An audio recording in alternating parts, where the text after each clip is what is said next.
Michael Jackson was halfway through Beat It when a most violent storm in Chicago's concert history struck Soldier Field. The power cut out, the sound system died, and 85,000 fans were plunged into darkness. But what happened next became the most beautiful moment in live music history. And it started with a single voice singing in the pitch-black stadium. It was August 14th, 1988, at Soldier Field in Chicago. Michael Jackson was performing the penultimate show of his Bad World Tour's American leg, and the energy was absolutely electric. The weather forecast had predicted possible thunderstorms, but concert organizers decided to proceed. After all, it was Michael Jackson, and 85,000 people had traveled from across the Midwest to see the King of Pop. In section 127, row 15, sat Margaret Thompson, a 67-year-old grandmother from Springfield, Illinois. She had saved for 8 months to buy this ticket, not for herself, but because she had promised her late husband, Robert, that she would see Michael Jackson perform live. Robert had passed away 6 months earlier from lung cancer, and his final request was heartbreakingly simple. Maggie, you go see that young man perform. He reminds me of the joy we had when we were young. Promise me you'll sing along to Beat It for both of us. Margaret had kept Robert's wedding ring on a chain around her neck, clutching it whenever she missed him most. She'd never been to a concert this large before, never been around so many screaming fans, but something about Michael's music had given her comfort during the darkest months of her grief. The concert had been magical from the first note.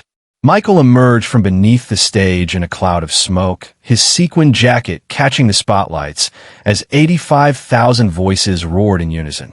Margaret found herself swept up in the energy, her voice joining the massive chorus for Rock With You and Smooth Criminal. For the first time since Robert's death, she felt truly alive.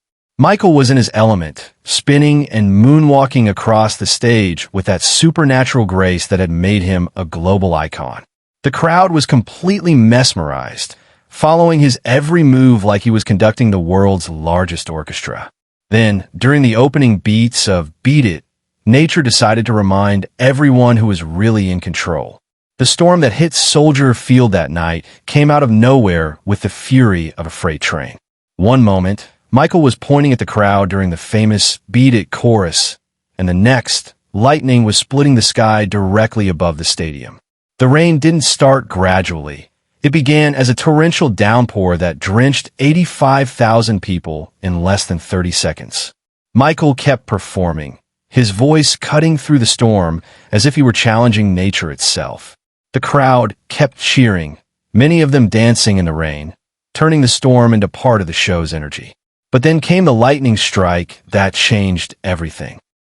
A massive bolt of lightning hit the stadium's main electrical system, and Soldier Field was instantly plunged into complete darkness.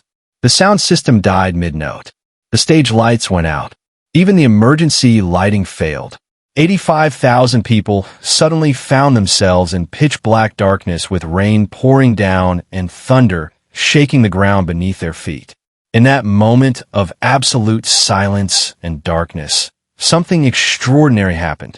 Margaret Thompson, clutching her late husband's ring, began singing Beat It acapella in the darkness. Her voice, clear and pure despite her age, carried through the sudden quiet of the storm-soaked stadium. Beat it, no one wants to be defeated. Her voice was joined by the person next to her, then the person next to them.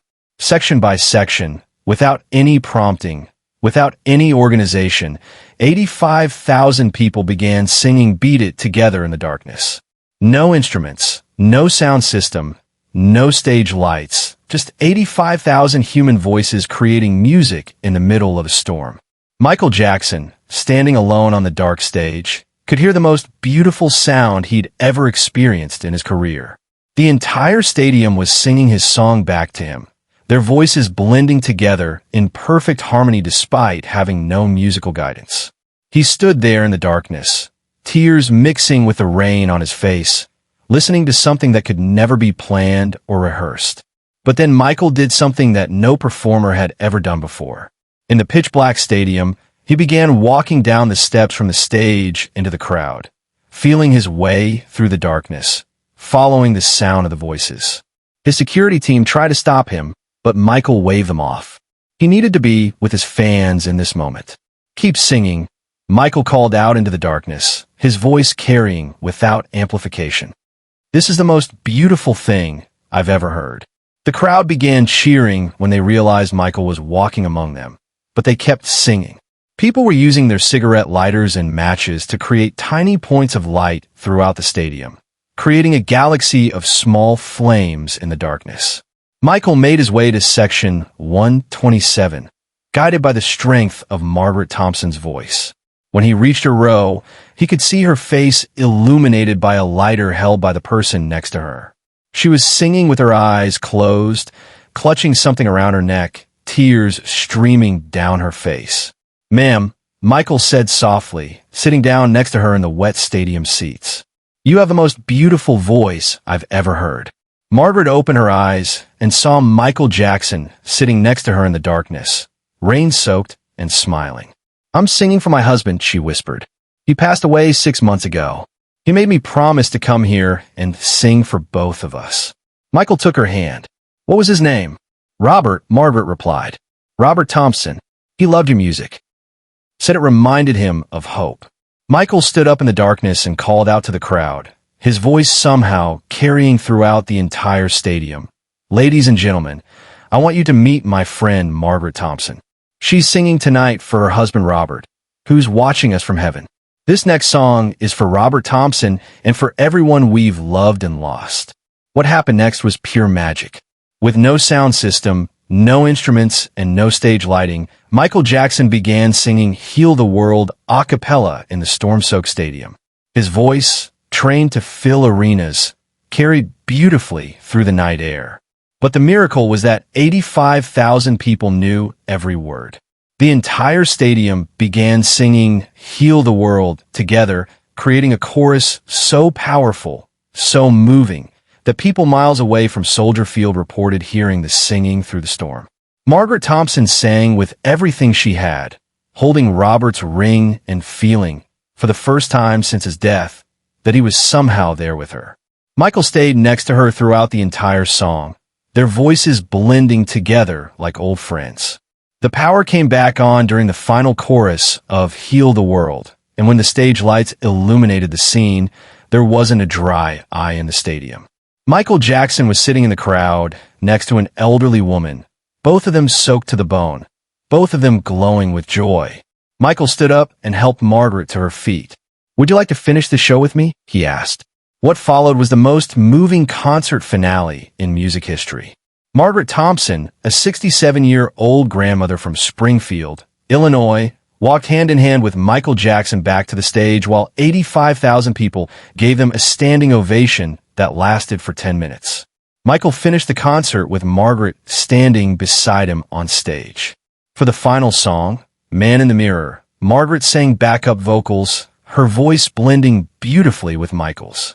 The crowd sang along to every word, creating a three-part harmony between Michael, Margaret, and 85,000 fans that many people said was the most beautiful sound they'd ever heard. After the show, Michael spent 2 hours with Margaret in his dressing room, talking about Robert, about love, and about how music helps us through our darkest moments. Before she left, Margaret gave Michael Robert's wedding ring. "Robert would want you to have this," she said. "You gave us both so much joy over the years. You helped me feel close to him tonight." Michael wore Robert's ring for the rest of his career. It was found in his jewelry box at Neverland Ranch after he passed away, along with a letter from Margaret thanking him for the most beautiful night of her life. The concert at Soldier Field became legendary not for its production value or choreography, but for the moment when technology failed and humanity took over. Bootleg recordings of the crowd singing "Beat It" and "Heal the World" a cappella in the storm are among the most treasured Michael Jackson recordings in existence. Margaret Thompson lived for 12 more years after that night, and she attended 17 more Michael Jackson concerts. Michael always arranged for her to have front row seats, and during each show, he would dedicate "Heal the World" to Margaret and Robert Thompson. When Margaret passed away in 2000, Her family found journals documenting every Michael Jackson concert she'd attended after that stormy night in Chicago. The final entry read, "Tonight I dreamed that Robert and I were dancing to Beat It while Michael sang. When I woke up, I was still humming the melody." Some magic never fades. The storm at Soldier Field taught Michael something profound about the relationship between performer and audience. From that night forward, he incorporated moments of acoustic singing into every show, creating space for the pure connection between artist and fans that he discovered in the darkness. Today, there's a plaque at Soldier Field that reads, "In memory of a night when 85,000 voices became one. August 14th, 1988. When the lights went out, the music got brighter."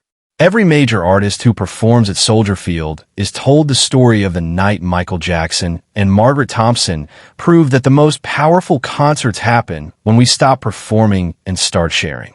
The story reminds us that sometimes our most beautiful moments come from our most unexpected challenges. When everything went wrong that stormy night in Chicago, something went perfectly right.